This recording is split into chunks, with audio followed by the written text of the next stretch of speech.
حنفی کہتے ہیں کہ چیلنج ہے کہ اہل حدیثوں کو بھینس کے حلال ہونے کی حدیث پیش کریں. میں کہتا ہوں حنفیوں کو چیلنج ہے کہ بھینس کے حلال ہونے کی حدیث پیش کریں. اور حلال حرام کرنا اہل حدیثوں کا کام ہے.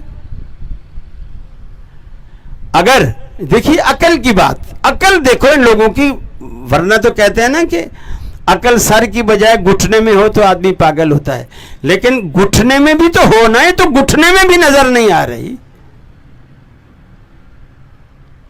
اگر آپ کے نزدیک بھینس کے حلال ہونے کی کوئی حدیث نہیں ہے تو آپ کے نزدیک بھی تو اگر آپ نے نبی کا کلمہ پڑھا ہے تو آپ کے نزدیک بھی بھینس کو کیا ہونا چاہیے؟ حرام ہونا چاہیے. سیدھی سادی بات ہے. اگر اہل حدیثوں کے پاس حلال ہونے کی دلیل نہیں ہے حدیث تو آپ کے پاس بھی تو نہیں ہے نا. اب وہ کہیں گے، بلکہ ایک صاحب نے مجھے کہا کہ جی حنفیوں کا احسان مانو. میں نے کہا کس بات کا؟ کہ اس نے آپ کو بھینس کا دودھ بھی پلا دیا، گوشت بھی کھلا دیا. میں نے کہا کس نے؟ بولے امام ابو حنیفہ نے. میں نے کہا اسے حلال اور حرام کا اختیار تھا. ایک چیز کو اللہ نے حلال نہیں کیا تو ابو حنیفہ حلال کر سکتے ہیں. کتے کو کہہ دے حلال ہے تو کتا حلال ہو جائے گا. اب آپ آئیے، ان کے پاس دلیل نہیں ہے، ہمارے پاس ہے. نبی کریم نے جانوروں کی لسٹ نہیں بتائی کہ یہ جانور حرام ہے، یہ حرام ہے، یہ حرام ہے، یہ حرام ہے، یہ حلال ہے، یہ حلال ہے، یہ حلال. اگر ایسی لسٹ بناتی تو میرا خیال ہے پورا قرآن مجید جنگلات کے جانوروں سے ہی بھر جاتا.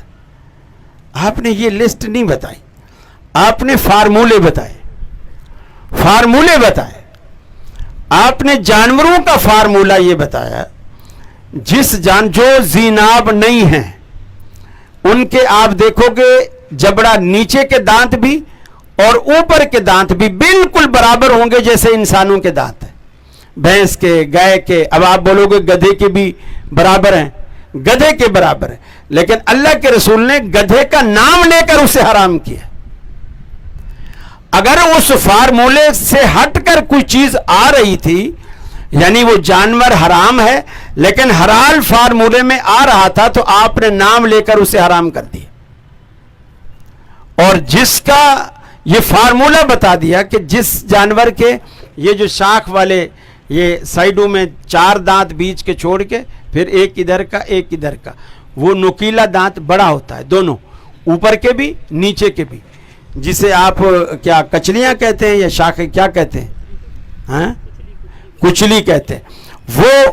وہ جس جانور جو چیر پھاڑ کرنے والے جیسے شیر ہے، کتا ہے، بھیڑیا ہے، گیدڑ ہے اور اس طرح کے جتنے بھی درندے ہیں، وہ سارے کے سارے اس فارمولے میں جو زیناب ہیں وہ سارے حرام ہیں، اور جو زیناب نہیں ہیں وہ سارے حلال ہیں.